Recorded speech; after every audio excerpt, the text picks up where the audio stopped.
Semanita corta pero intensa aquí en la República Argentina, así que ya vamos a repasar todo lo que está a punto de suceder, porque hoy a partir de las 2 de la tarde Guillermo Francos va a ser interpelado en la Cámara de Diputados de la Nación.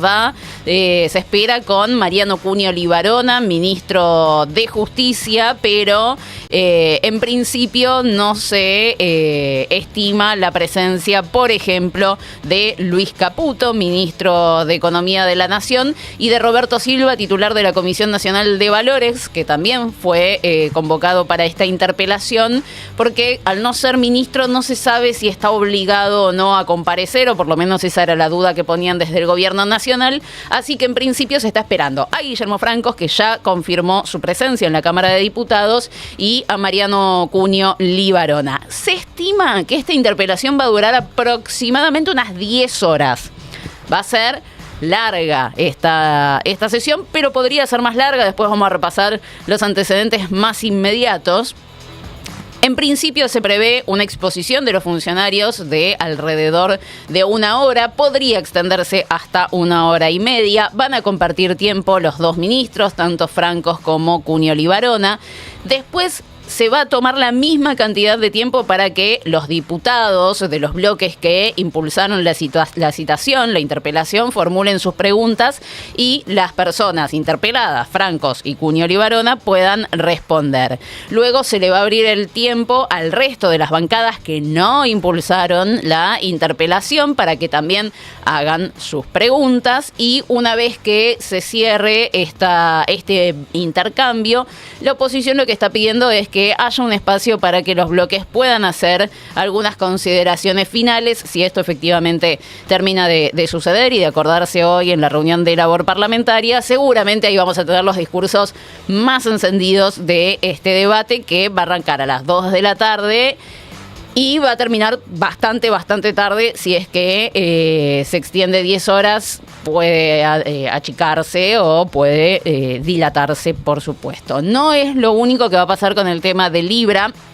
Guillermo Francos y Mariano Cunio Libarona van a ser interpelados justamente por la estafa de Libra que protagonizó Javier Milei, sino que también mañana, a partir de las 10 de la mañana, se va a conformar la comisión investigadora de este caso, en donde se van a pedir muchísimos informes, muchísimos testimonios, van a pasar especialistas de la criptomoneda, de cuestiones digitales y demás, para intentar entender qué fue lo que pasó. Pero además también se le aprobó en la Cámara de Diputados un pedido de informes al Gobierno Nacional que tiene más de 100 preguntas vinculadas al caso Libra. O sea, esto no se va a agotar solamente en lo que suceda hoy en la Cámara de Diputados con las interpelaciones de Francos y de Mariano Cunio Libarona, sino que va a seguir todo un proceso más minucioso en la comisión investigadora. Pero además también el Ejecutivo Nacional tiene la obligación de responder estas más de 100 preguntas que están relacionadas con todos los aspectos de la estafa de Libra, el asesoramiento que recibió el presidente, si es que lo recibió antes de publicar la promoción en la red social, cuál fue la responsabilidad de Javier Milei, cuáles son las medidas que se van a tomar a futuro, qué participación tuvo Karina, quién se encarga de la defensa legal del presidente de la Nación, cuál es la relación de Javier Milei y de su hermana y de los distintos funcionarios participantes en esta promoción con quienes lanzaron el token Libra, cuáles fueron las visitas que recibió en Casa Rosada. Hay muchísimas preguntas y mucha información que seguramente con el correr del tiempo nos vamos a ir enterando. Pero hoy va Guillermo Francos y ayer anticipó un poco. Yo, la verdad, voy porque me llamaron, pero mucho no tengo para aportar sobre el tema del caso Libra. Vamos a escuchar lo que decía el jefe de gabinete en la previa a esta interpelación, que por supuesto, como toda interpelación, es histórica. Trataremos de contestar lo mejor que podamos un tema que poco tiene que ver ni con mi función ni con la administración pública, ¿no? Así que es poco lo que puedo decir. Pero bueno, ahí estamos cumpliendo con la obligación. Y tampoco usted es el encargado de abrir el despacho del presidente, todo lo contrario. No, el hecho de todas maneras que se cuestiona, que fue el famoso tuit del presidente Milei, difundiendo la noticia de la creación de el proyecto Viva la Libertad fue formulado desde la Quinta de Olivos. Esa es una de las contestaciones, obviamente, una de las preguntas que me hicieron y las contestaciones que daré. Pero bueno, no, como digo, la verdad que desde mi punto de vista, es una cuestión estrictamente política que tiene que ver con el posicionamiento de cada sector en la campaña electoral, etcétera, pero nada que ver con la función que desempeño dentro de la Administración Pública Nacional, ¿no? Pero si usted no estaba en la Quinta de Olivos, supongamos, ¿usted qué tiene que ver con la pregunta de Criptolibra? No, nada. No tengo nada que ver, por supuesto. Pero bueno, como no les parecía más fácil seguramente a los legisladores citarme a mí, optaron por ese camino, ¿no? Bueno, la estrategia de Guillermo Francos entonces es decir, yo no estaba con el presidente cuando esto sucedió, de hecho ni siquiera ocurrió en la Casa Rosada, ocurrió en la Quinta de Olivos, por lo tanto el hecho de que yo esté interpelado, citado a esta interpelación, y la verdad es que no se explica, es lo que dice Guillermo Francos, porque nada tiene que ver lo que hizo el presidente, que la estrategia evidentemente es decir que fue en el ámbito privado, nada de eso tiene que ver, Francos dice, con mi gestión o mi desempeño en la gestión libertaria. Ahora, en esta entrevista que le hace Fernández Llorente a Guillermo Francos, para mí lo que sobrevuela todo el tiempo es, tenemos que citar a Karina Milei, claro. Tenemos que citar a Manuel Adorni, tenemos que citar a las personas que estuvieron metidas en todas y cada una de las... pueden responder desde un lugar más de protagonismo. Claro, pareciera como que están diciendo, y bueno, ahí lo decía Francos, era más fácil citarme a mí, porque claramente estaba Adorni y Karina Milei dentro de las personas originales a ser citadas por quienes querían impulsar una interpelación un poco más profunda, y los sacaron del listado. O sea, Karina yo sabía que había quedado fuera, pero Adorni también estaba ahí, y lo sacaron del listado. Entonces lo que dice Guillermo Francos, era más fácil citarme a mí, es cierto, eso fue fruto de negociaciones, por supuesto, pero para mí lo que sobrevuela es las personas que tienen que dar explicaciones. Son otras y no van a estar. Claro. ¿No? Incluido el presidente, porque yo entiendo que no vas a convocar una interpelación en este contexto del presidente, pero hay una cuestión fundamental, que es que quien da el paso adelante, quien postea, quien promociona, quien pinea la publicación durante horas, es el propio presidente. Y él mismo dijo, esto lo hice yo, no me hackearon la cuenta, no fue un community que tocó... No, fue él. Con lo cual, finalmente, el único que podría dar cabal cuenta de lo que está pasando es el propio presidente. Sí, totalmente. Pero de todas formas, Guillermo Francos como funcionario, como jefe de gabinete, debería tener una respuesta. Digo debería porque, bueno, ya sabemos cómo son las cosas, pero digo, debería tener, aunque él no haya estado ahí presente, no haya participado, digamos, en forma directa, como funcionario del gobierno y estando, digamos, cuestionado el rol principal, que es el del presidente de la nación, debería tener algún tipo de respuesta. Y lo está mandando como vocero, claramente. O estamos esperando que diga, no sé, no te puedo contestar. ¿Qué va a decir eso? Es que yo supongo que va a decir eso, por ahí puede decir alguna cosa más de lo que hizo el presidente en su ámbito privado. Él pensó, que es lo que dijo en varias entrevistas, ¿no? Él pensó que era una promoción de inversiones y cuando vio que había algo raro, lo bajó. Lo cierto es que él, la función de Francos como coordinador de ministros es coordinar ministros, ¿no? El presidente es otra cosa, pero es como la voz más institucional que tiene el gobierno, la del jefe de gabinete. Entiendo que tiene cierto sentido que esté ahí, cuando da los informes de gestión, habla por todas las áreas, pero bueno, en general son ministerios, pero también habla de las acciones del presidente de la nación. Así que tiene cierto sentido que de todos los interpelados, la presencia de Guillermo Francos tiene mucho sentido, la de Cunio Libarona también, porque fue mencionado por Javier Milei en la entrevista con Jonathan Viale, respuesta que después cortan a pedido de Santiago Caputo. Fue nombrado. ¿Cómo olvidarlo? Momento hermoso. Ayer vi un poquito, chicos, de programa de Jonathan Viale. ¡Ay, por favor! ¿Qué le pasó?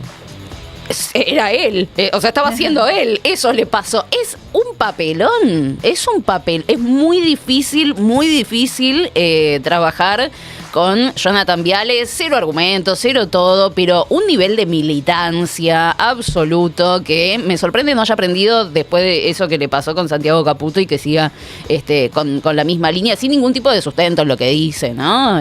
Pero bueno. Después te pregunto, porque también lo estaban consultando ahí en el chat, si ya está conformado, digamos, todos los cargos dentro de la comisión investigadora. No, eso se define mañana, 10 de la mañana. Okay. Están los 28 miembros, pero mañana se terminan de definir los cargos. Está la citación solo para eso, para terminar de definir las autoridades. Porque ahí había una dificultad con la que está proponiendo La Libertad Avanza, que es esta... Nadia Márquez. Nadia Márquez, que tiene, digamos, antiguamente fue condenada por estafa. Una condena por estafa. Exactamente. Sería bastante papelonero. Sería raro. Que la pongan a presidir la comisión, ¿no? Sí, sería raro. Vamos a ver algunos antecedentes de interpelaciones porque nos tenemos que remontar muy lejos en el tiempo. Acá tenemos la de Antonio Trócoli y Germán López. Esto fue en la presidencia de Raúl Alfonsín, ministro del Interior y de Defensa, cuando fueron interpelados en el 86, hace un montón de tiempo, después del secuestro del empresario Osvaldo Sivak, que se pagó un rescate y nunca fue liberado. De hecho, al año siguiente se termina de encontrar su cuerpo. Pero después de este secuestro, la familia del empresario denunció que agentes de inteligencia que estaban operando dentro del Ministerio de Defensa habían intentado extorsionarlos. Entonces, con esta información, con esta denuncia, citan tanto a Trócoli como a López para que den explicaciones. El proceso de interpelación empezó el 22 de mayo y terminó el 4 de junio. Por eso les digo que las 10 horas que puede llegar a durar hoy, o que se estima que va a durar hoy la interpelación, no son nada en comparación con este proceso. Después de esta interpelación, López termina renunciando al Ministerio de Defensa, alegó problemas de salud en ese momento. Trócoli lo hizo un año más tarde por el secuestro de Sivak. Fueron detenidos 8 policías después de toda esta interpelación. Una más cerca en el tiempo fue a Domingo Cavallo, ministro de Economía de la época de Menem. Dicen que Guillermo Franco se habló con Cavallo para que le cuente más o menos cómo es. Contame cómo es, Mingo. ¿Qué onda? ¿Qué tengo que hacer, Vos Mingo? que ya fuiste, campeón. ¿Qué me pongo? ¿Por qué? Porque Domingo Cavallo fue interpelado 2 veces, ¿no? En el Congreso de la Nación. Tiene cancha. Tiene cancha. Y acá yo creo que también esto nos demuestra que, más allá de que no es una práctica habitual, las interpelaciones no tienen que ser dramáticas, ¿no? Esta de Cavallo, que la primera, que fue en el 95, se estaba discutiendo la privatización del Correo Argentino, ya tenía la media sanción de la Cámara del Senado. Unos días antes, casi la termina de sancionar la Cámara de Diputados, y después de esta interpelación a Cavallo nunca discutieron ese tema, entonces ahí quedó en la nada. Cavallo promovió esta interpelación, ¿por qué? Porque él quería denunciar que esa ley estaba a medida de Chabram, ¿sí? Y ahí es donde, bueno, ustedes habrán visto varios recortes que se difunden por todos lados, donde lo expone a Chabram, una persona. Era una época también donde era mucho más difícil aparecer públicamente, ¿no? No se lo conocía. Sí, ese tipo de gente, como Chabram, podían sostener durante prolongado tiempo, sostener en el tiempo esta cosa medio del anonimato. Exactamente. Que no se conozca mi cara.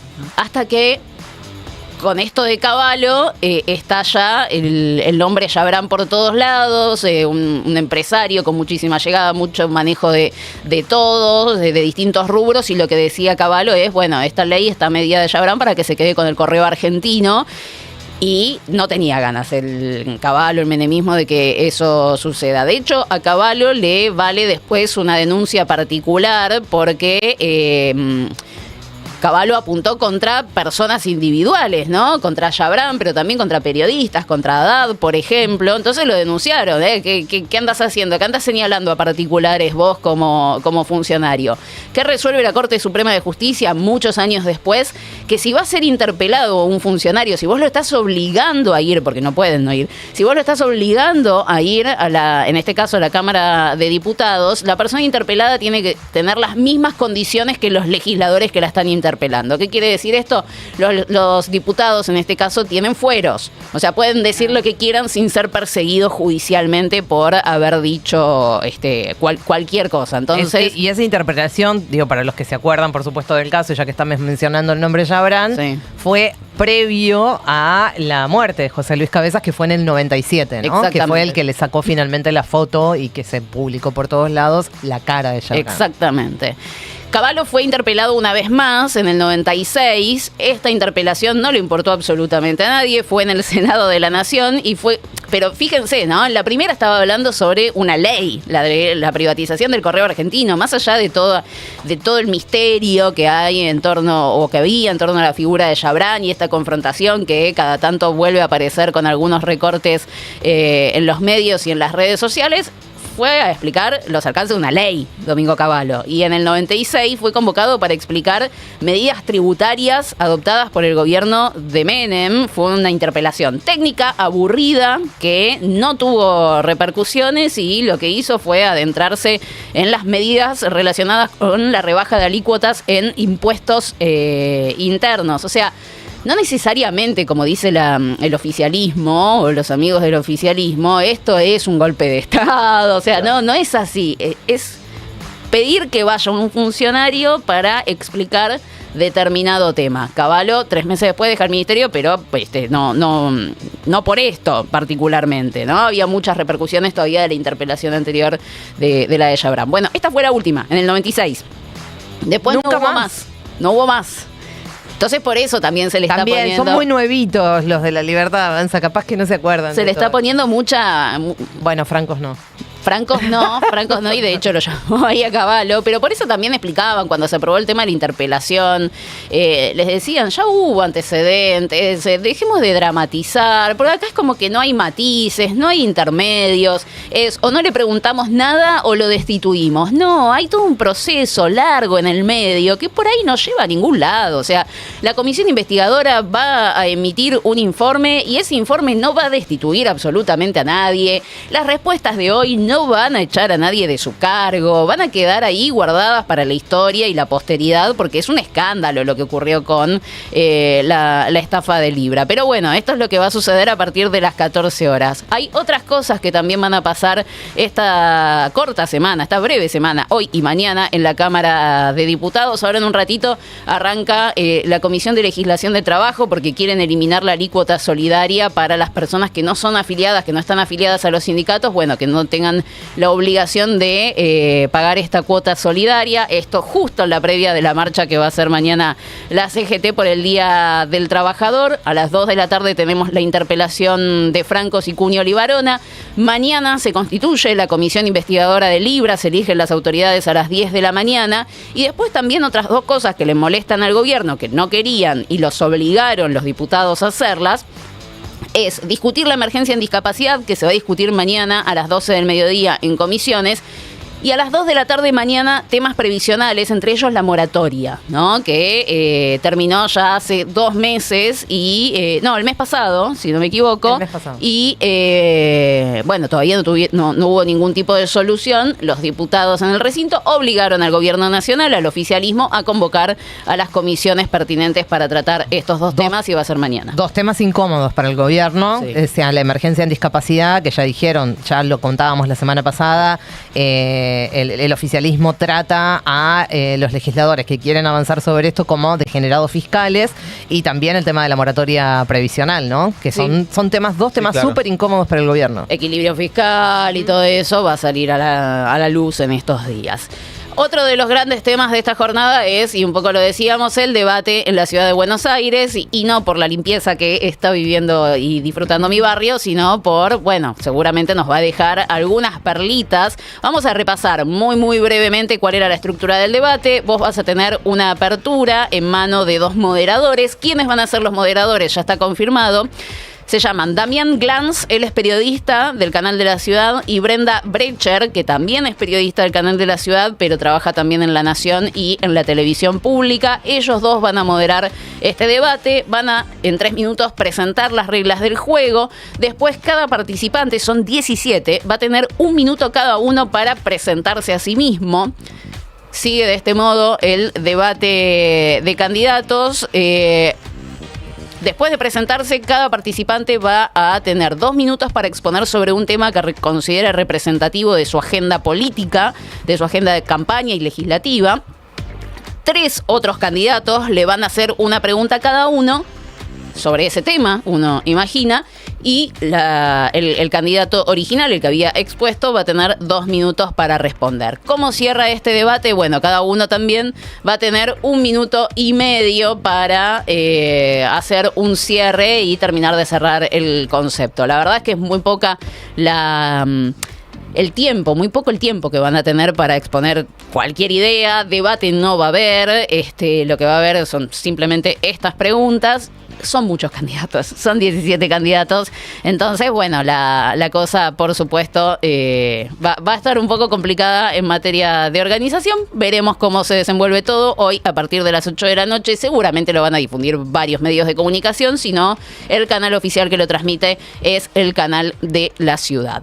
Hablando de cuestiones electorales, ayer salieron, o en estos días salieron algunas encuestas que está bueno que repasemos entre todos. Salió la habitual de la Universidad de Itela, donde mide el índice de confianza en el gobierno. Son distintas variables que terminan de conformar este indicador. La confianza en el gobierno, por ejemplo, es una de ellas. El tema es que cayó en este último mes, en el mes de abril. Hay grupos en donde es mucho más notoria esa caída. Vamos a ver por edad, vamos a ver qué es lo que piensan las personas de este gobierno según la edad. El índice de confianza del gobierno que mide la Universidad Torcuato de Itela. La caída más pronunciada se ve en el grupo que tiene de 30 a 49 años, ¿sí? Pero se mantiene, tal vez podríamos decir, en los más jóvenes de 18 a 29, pero también cae en los mayores de 50 años. O sea, podríamos decir, de 30 años para arriba, el índice de confianza en el gobierno cayó en el mes de abril respecto del mes de marzo, y en marzo también había caído respecto a el mes de febrero. O sea, viene en una mala racha, podríamos decir, el gobierno nacional. Vamos a ver qué pasa según género, ¿no? ¿Cuál es la percepción que tienen mujeres y hombres del gobierno de Javier Milei? Y para sorpresa de nadie, por supuesto, en las mujeres el rechazo, podríamos decir, al gobierno nacional, o la imagen no tan positiva, es mucho más notoria, ¿no? Los hombres más o menos como que siempre se mantienen en el mismo nivel, en la confianza que le tienen al gobierno nacional, y las mujeres venimos en una clara tendencia aquí de los últimos 3 meses, febrero, marzo y abril, en caída. Los hombres habían registrado una de febrero a marzo, pero ahora se sostuvieron, ¿no? Pero en el segmento de las mujeres, que claramente es uno de los sectores más golpeados por este gobierno, por todas las políticas que lleva adelante, es mucho más notorio. Ahora, ¿qué pasa con el nivel de instrucción, de educación, ¿no? Y ahí vemos, es la caída más fuerte. Se registra entre las personas que solo tienen el nivel primario de la educación primaria del colegio terminado. Una caída estrepitosa, ¿eh? Que eso siempre se asocia a los sectores más bajos, claro, que fueron, digamos, uno de los grupos, si se quiere, que más apoyó este gobierno. Por eso es importante. Es tremendo. Digamos, es una caída que te lastima, ¿eh? Si te caes todo eso, te lastimas. También donde cae menos es entre las personas que tienen nivel terciario y universitario, y sube apenitas entre quienes tienen el nivel secundario completo, ¿sí? Ese es el único lugar donde por ahí encuentra una luz de esperanza Javier Milei. Pero los otros sectores vienen mostrando una caída, tal vez no tan pronunciada como la de este último mes, entre quienes tienen solo estudios de nivel primario, pero venían mostrando una caída en los últimos 3 meses. Atención con el tema electoral con esto, sí. ¿Sabes que hay un dato interesante del laburo que hacen en Tela con el tema de la imagen? Porque hay una buena correlación entre la imagen de los candidatos políticos y la performance electoral. Es algo que digo, si bien no es directo, en la medida que la confianza que registra Di Tella tiende a caer, la performance electoral en año electoral tiende a empeorar. Y lo que se está viendo, por lo menos en el índice, en el último tramo, es que un gobierno que parecía sostener un alto nivel de legitimidad o de confianza, bueno, empieza a perder, todavía sin un efecto muy fuerte del tema inflación, digo, porque es cierto que hay un rebote inflacionario, pero todavía no sabemos cómo sigue la película. Así que me parece que es un dato a mirar. Y también decían algunos analistas que no está, digamos, de alguna manera ponderado en este trabajo que hace el Di Tella, porque, digamos, es previo a la supuesta salida parcial del cepo, que en algunos casos dicen que eso le puede, digamos, de alguna manera beneficiar un poco, o sea, retrotraer, si se quiere, esa caída que estamos viendo, que es importante, ¿no? Que le suma algunos puntitos esto de, bueno, que la percepción de la gente de haber salido del cepo le puede jugar a favor del gobierno. Así que hay que ver cuál es la foto después de eso, que es previo. Además, es una elección también muy particular. En general, La Libertad Avanza, por ahí no se presentan todas las provincias, por ahí pierden la mayoría de las provincias, digamos, todo está puesto en lo que pasa en la ciudad y en la provincia de Buenos Aires. Es muy difícil de medir también esta elección. Un poco en esta línea, solo traigo algunas imágenes porque es bastante larga, pero en esta cuestión de la confianza en el gobierno, cómo es la percepción que tiene la gente del gobierno, un top de credibilidad, podríamos decir, que hace Subán Córdoba. Preguntan a la gente: cuando Milei dice que la inflación bajó, ¿vos le creés o no le creés? El 55% no le cree. Es un montón, chicos. O sea, solo traigo los primeros 5 ítems, es mucho más. Cuanto más descendemos, menos le creen a Milei, pero vamos con esto, ¿no? Con tal vez el caballito de batalla del gobierno nacional. Más de la mitad no cree que la inflación haya bajado. El 60%, 6 de cada 10, no cree que la pobreza haya bajado. También el 62%, 6 de cada 10, no cree, dice que los jubilados estaban peor que ayer, no lo creen. Mirá. Creen que están mejor los jubilados. El 62% no cree que no hay devaluación. Incluso también piensan que la devaluación efectivamente se traslada a precios, ¿no? Porque evidentemente la inflación no es en todo momento y lugar un fenómeno monetario. El gobierno gobierna en contra de la casta, el 62% está en contra de esta afirmación. O sea, no lo cree. Ahora, vos decís, mirá que poco le creen al gobierno. Vamos a ver qué piensan los votantes de Javier Milei cuando les preguntan exactamente lo mismo. Cuando les dicen, ¿vos creés que Milei, cuando Milei plantea que la inflación bajó? Y casi el 80% le cree. ¿Vos le creés cuando Milei dice que la pobreza bajó? Y casi el 70% le cree. ¿Vos creés que los jubilados estaban peor ayer? Y el 60% le cree. O sea que los jubilados están mejor ahora. ¿Vos creés que no hay devaluación? Y el 60% lo cree. ¿Vos creés que gobierna en contra de la casta? El 60% lo cree. Estos son los votantes de Milei. No lo traje porque si no vamos a estar hasta pasado mañana, pero si vos ves las barritas del votante de Sergio Massa, no le cree nadie. Claro. ¿No? Entonces, cuando veíamos la placa anterior donde el 50% no cree que la inflación haya bajado, no es tanto por el votante de Milei, que de todos modos hay un 20% que no cree y votó a Milei y no cree que la inflación haya bajado. Pero digo, esa negatividad o esa falta de credibilidad se explica más por el votante de Sergio Massa que por el votante de Javier Milei, que evidentemente todavía decide aferrarse a la posibilidad de estar mejor en algún momento, ¿no? Sí, nadie reconoce su error también. Hay como una cosa también de un relato que sigue sosteniendo el gobierno que es funcional a que el votante de Milei pueda seguir argumentando que esto es cierto. Ayer habló Adorni en el cierre del acto de la Fundación Libertad y volvió a decir que el ajuste lo está pagando la casta, ¿no? Digo, es como que llega un punto en el cual no hay mucho más argumento que decir cuando vos mirás que lo que están reventando son las jubilaciones y los ingresos de los sectores más vulnerables, y sin embargo insisten con que eliminaron ministerios, con que nada, el 15% de ajuste se lo comió la casta.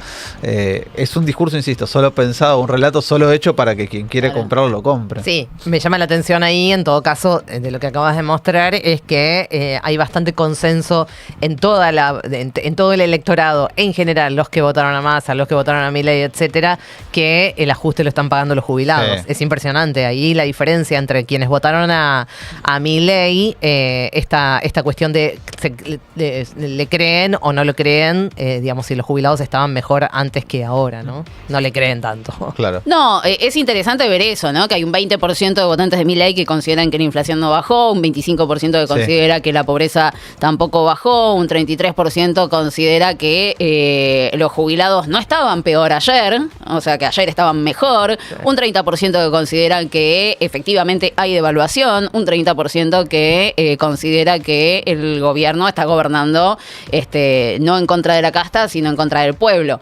No es la mayoría dentro del votante de Javier Milei. No, pero son sugestivos los números. Es un número. Ahora, si vos ves lo que opina el votante de Sergio Massa, es prácticamente toda la barrita. Queremos agarrarnos de algún lado. Claro. Toda la barrita en rojo. Pero está bien, digo, leyéndolo desde ese lado también es interesante, porque es como, sí. Es el votante termo que te dice, che, yo voté, pero bueno, entiendo que hay un porcentaje que no está sé diciendo, si es todo termo. bueno, ¿viste? pero bueno, por ahí no es termo la expresión, pero digo, es el votante que se define hoy como votante de Milei, ¿sí? Porque digo, es alguien que Sí, dijo, alguien yo que te voté a dice, Milei, yo voté a Milei. Claro. y aún así pasa esto. Y Por ahí es el votante también de Juntos por el Cambio, Claro, ese, ¿no? que se Porque despega un poco. claro, es el votante del balotage que tiene la posibilidad de despegarse un poquito. Vamos a ver una plaquita más de Soban Córdoba que dicen si están de acuerdo o en desacuerdo con esta frase. ¿Cuál es la frase? Sigo apoyando a Milei aunque haya crisis económica. Casi el 60% dice que no.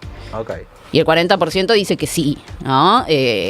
No están todos dispuestos a acompañarlo. A inmolarse. Claro, lo acompañan hasta la puerta del cementerio, chicos. O sea, si la cosa va mal. Acá la gente quiere resultados. Claro. Nadie vota ni banca, o no todos votan y bancan por amor. Ahí necesitas mucha convicción política para eso, ¿no? Hay mucha militancia y demás.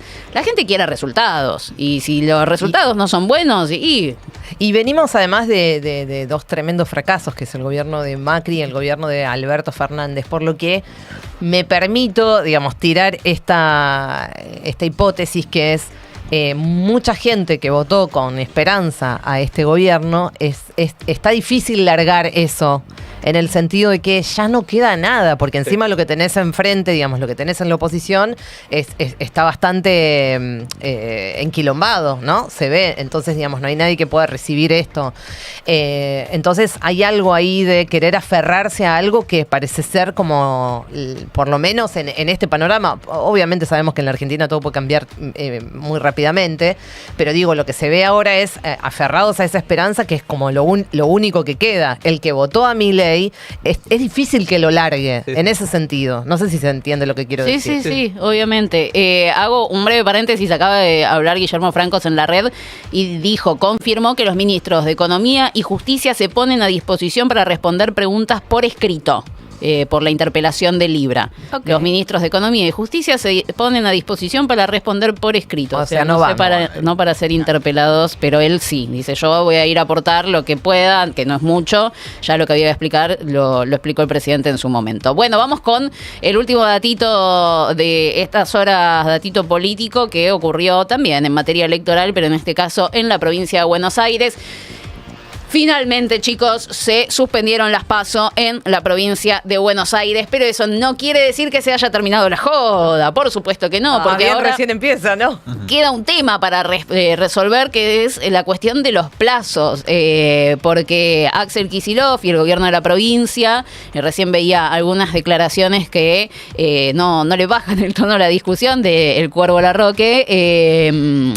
Lo que quiere la provincia de Buenos Aires es arrancar antes con todo el proceso organizativo de la elección, porque dicen, nosotros al desdoblar la elección de la nacional, lo que estamos haciendo es adelantar esa elección. Lo que necesitamos es adelantar los plazos en los que se tienen que hacer todas las presentaciones ante la justicia, porque si no, no llegamos a organizar.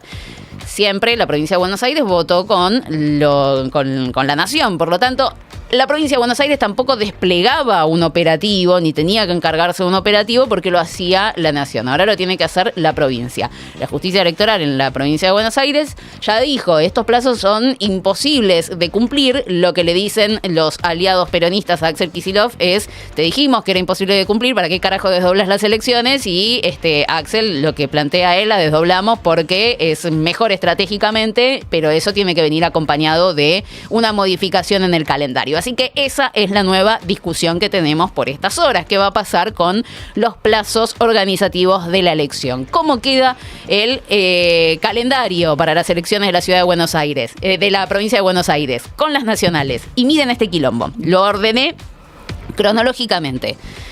9 de julio, cierre de alianzas provinciales. Ahí veremos qué partido va con qué partido a la elección provincial. 7 de agosto, o sea, menos de un mes después, cierran las alianzas nacionales.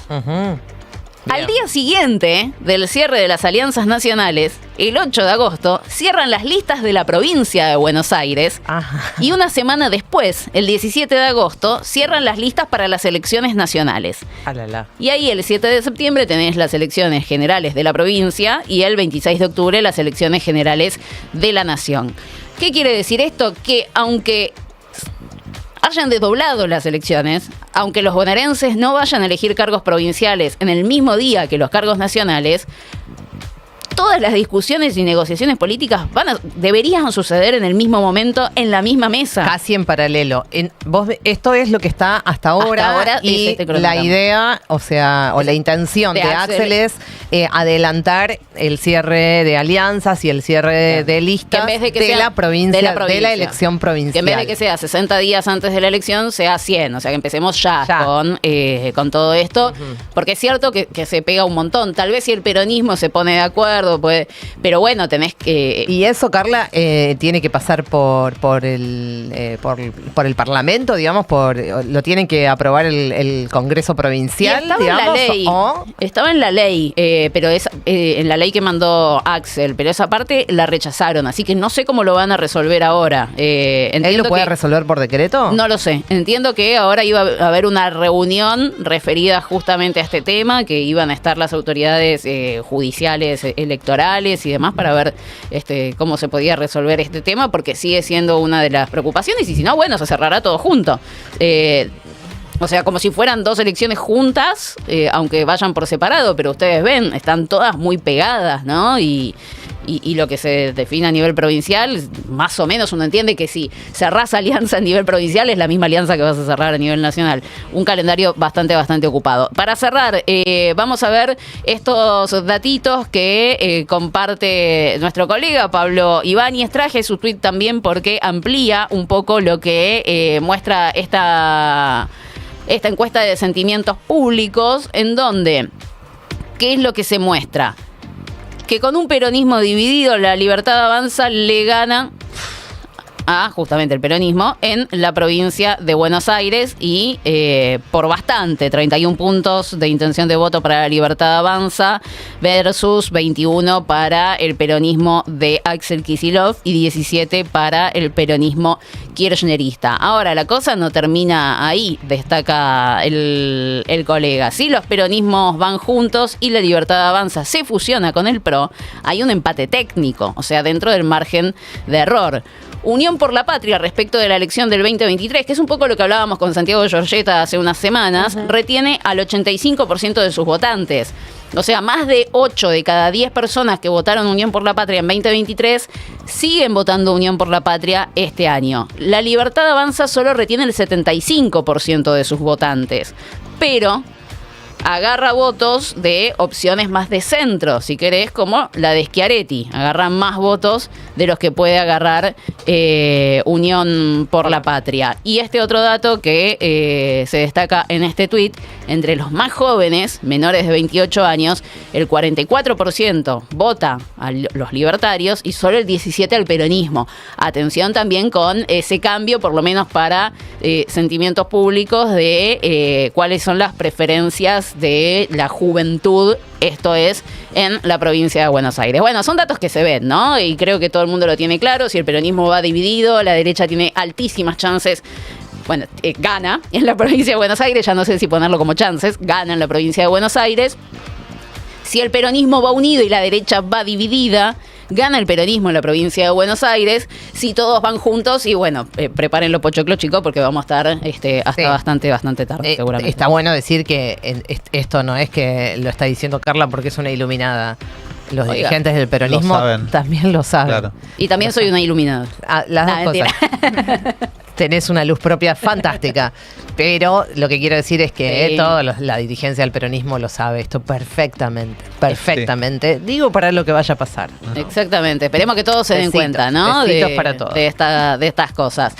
9 minutos ya pasaron de las 10 de la mañana. Pórtate bien. De 9 a 12. En Re.